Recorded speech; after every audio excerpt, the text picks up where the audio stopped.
जय महाकाल, जय भवानी। मैं आप सभी का हार्दिक स्वागत करती हूँ आप अपने YouTube चैनल भगवती कृपा ज्ञान प्रकाश में।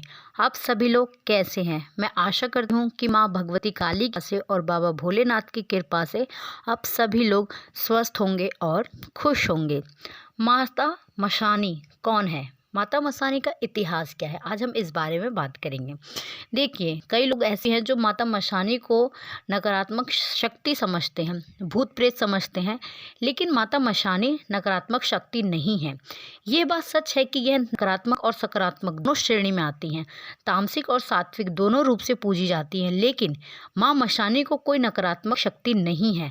माता मशानी को अगर माँ के रूप में पूजते हैं तो यह माँ के रूप में प्राप्त होती हैं और किसी का आहित नहीं करती और सदैव उस व्यक्ति के साथ रहती हैं। लेकिन अगर कोई शक्ति के रूप में पूजता है तो वह भगत शक्ति को अच्छे कार्य और बुरे कार्य दोनों में इस्तेमाल करते हैं। यह उस भगत पर निर्भर करता है, क्योंकि उसने उस शक्ति के रूप में पूज के उनको बलियां दे के उनसे वचन ले लिया और जो शक्ति है वह वचनबद्ध हो गई। तो अगर कोई भक्त उन शक्ति को के लिए भी भेजेगा तो वह शक्ति उस व्यक्ति का बुरा करती है, क्योंकि वह वचनों में बंध चुकी है। अगर कोई व्यक्ति माता मसानी के हाथों से किसी का बुरा करता है तो उस व्यक्ति का अंत बहुत बुरा होता है और अंत समय में वह प्रेत योनि में भटकता है, उसे मुक्ति नहीं मिलती है। माता मदानंद माता मशानी एक ही हैं और गुड़गांवा में इनका स्थान है। भगवान श्री कृष्ण के आशीर्वाद से हर चौक चौराहे पर इन्हें पूजने का आशीर्वाद है और जहाँ भी चौराहा होता है वहाँ पर इनका विशेष वास होता है और इनकी पूजा होती है। जिस प्रकार शमशान को जगाया जाता है उसी प्रकार चौराहे को जगाया जाता है। शहरों में अक्सर चौराहे पर यह देखने को मिलता है कि चौराहे पर नारियल रखा रहता है, चुनरी होती है, कलश होता है, 5 तरह की मिठाइयाँ होती हैं, बताशे होते हैं, सिंदूर लगे।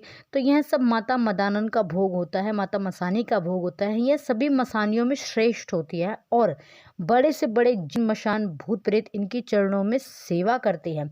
तो आप समझ सकते हैं कि माता मशानी कितनी बड़ी शक्ति है। ठीक है, तो कुछ भगत गलत होते हैं जो इन्हें उग्र रूप में पूजते हैं, तामसिक रूप में सिद्ध करके किसी व्यक्ति के ऊपर छोड़ देते हैं और माता मशानी कभी खुद नहीं जाती है उस व्यक्ति का बुरा करने के लिए, इनकी सेविकाएं जाती हैं।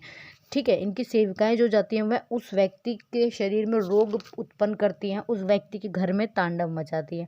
और जब हम कभी किसी भगत के पास जाते हैं जिसके ऊपर माता मशानी छोड़ी गई है तो हमें कभी यह नहीं करना चाहिए कि या फिर उस भगत को कभी यह नहीं कहना चाहिए कि माता मशानी को वह हटा देगा। क्यों? क्योंकि माता मशानी तो आई ही नहीं है। माता मशानी की जो सेविकाएं हैं जो उनकी सेवा कर रही हैं वह आती है, माता मशानी भी स्वयं नहीं आती है। अगर कोई व्यक्ति माता मशानी को दिल से पूज ले तो वह उस व्यक्ति के वारे न्यारे कर देती हैं और हर प्रकार से उसका साथ देती हैं। चौक चौराहे पर इनका वास होता है। अगर कोई व्यक्ति इन्हें नहीं मानता, इनकी पूजा नहीं करता, तो यह उस घर की बड़ी से बड़ी शक्ति को चौराहे पर ही रोक देती हैं। और अगर कोई व्यक्ति इन्हें मना के रखता है, इनकी पूजा पाठ करता है, माँ जो है वह चौक चौराहे पर कभी भी उस घर के देवी पितर देवी देवताओं को नहीं रोकेगी। लेकिन जो शक्ति इनके घर में नकारात्मक इनका बुरा करने के लिए जाएगी उस शक्ति को माँ चौराहे पे अवश्य रोकती है। तो इसलिए हर व्यक्ति को माँ चौराहे वाली की माता मसानी की पूजा अवश्य करनी चाहिए अपनी सेफ्टी के लिए। ठीक है, भगताई लाइन में जब तक आप माता मसानी को नहीं मना लेते हैं तब तक आपकी शक्तियों में कोई ना कोई दोष अवश्य रहता है। या तो शक्ति आएगी ही नहीं और आएगी तो पूर्ण रूप से नहीं आएगी। ठीक है, ये माता पाथरी वाली के साथ और सबल सिंह भैरव वीर के साथ चलती है और हनुमान जी, भैरव बाबा और ग्रामीण देवताओं की शक्तियां भी साथ में चलती है। माता मसानी को शमशानी यक्षिणी भी कहते हैं। माता मसानी बहुत शक्तिशाली देवी हैं। 360 प्रकार की मसानियां बताई गई हैं और सभी मसानियां इनकी सेवा करती हैं। यह जो है वह सबसे बड़ी मसानी होती है। इनको भूतों की रानी भी कहा जाता है और इनकी आज्ञा का पालन करती हैं सभी मसानियाँ। इनके साथ माता मेलडी भी चलती हैं, माता बसंती भी चलती हैं। तो इनकी शक्ति बहुत शक्तिशाली होती है। अगर आप समाज के कल्याण के लिए इनकी सेवा करते हैं, इनकी पूजा पाठ करते हैं, तो यह तुरंत अपने उस भक्त पे अपनी कृपा दृष्टि करती हैं और उस भक्त को अपने परिचय देती हैं। क्योंकि माता मसानी को सिर्फ हम लोगों ने बुरा किया है, जिनको ज्ञान नहीं है, अगर किसी व्यक्ति के ऊपर माता मसानी की सवारी आ जाती है, हाजिरी आ जाती है, तो व्यक्ति डर जाता है कि कहीं मेरे ऊपर किसी ने मसानी तो छोड़ नहीं दी है। नहीं, माता मसानी बहुत ममतामयी माँ है।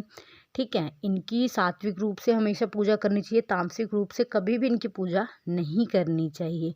ठीक है, उग्र स्वभाव की हैं ये हैं, और इनकी बिना गुरु के कोई साधना कभी भी नहीं करनी चाहिए, क्योंकि वह कहीं ना कहीं घातक सिद्ध हो सकता है। अगर आप सिद्ध हो नहीं सकता है, सिद्ध होगा अगर आप बिना गुरु के करेंगे माता मसानी की साधनाएं, क्योंकि बहुत प्रचंड और शक्तिशाली हैं। लेकिन जब आप इनको माँ के स्वरूप में पूजेंगे, माँ समझ के पूजेंगे, इतनी ममतामयी माँ हैं कि अपने भक्त पे, अपने बच्चे पे तुरंत अपनी कृपा दृष्टि कर डालती हैं और अपने पर्चे देती हैं और अपने उस भक्त के द्वारा समाज का कल्याण करवाती हैं। तो आज की वीडियो में बस इतना ही।